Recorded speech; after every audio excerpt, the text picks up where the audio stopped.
You're listening to the Daidokoro video podcast. Hi, I'm Pat Tokuyama, and you're about to discover some of the tastiest ways to feed your mind, body, and soul.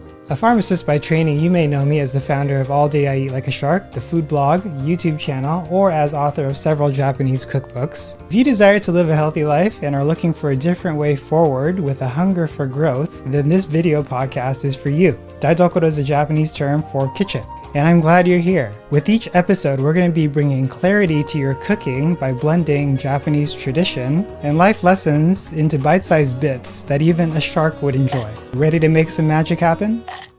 Okay, let's talk about Kabusecha. It's a pretty special kind of Japanese green tea. Think of it like a hybrid sitting right between refreshing Sencha and savory Gyokuro. People say it has the best of both worlds, so, what's the secret? Well, it all comes down to a simple battle happening right inside the tea leaves. On one side, you have L-theanine for that savory umami flavor.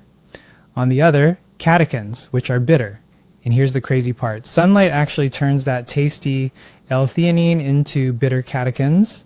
The solution?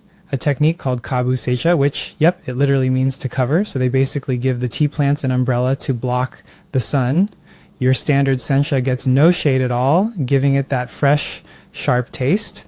Kabusecha gets shaded for about a week, and that really hits the sweet spot. Then you have top-tier Gyokuro, shaded for 20 plus days for maximum umami. And this is the magic of shading. You get a tea that's not as sweet as the other ones, and less bitter and way more savory. That L-theanine really does double duty, affecting both the taste and how calm you feel. So you can really see this spectrum from the freshness of sencha to the richness of Gyokuro.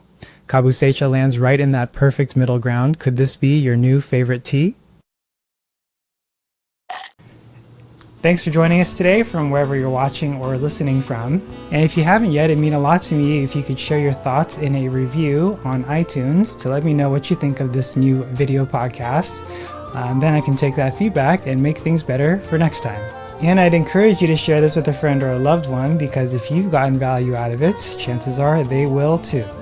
Want to try cooking Japanese food at home from scratch? Head over to alldayieat.com/aisatsu, AISATSU, to get started today. And if you're new here, make sure to check out alldayieat.com/daidokoro, DAIDOKORO, for all the show notes, bonus materials, resources, and more.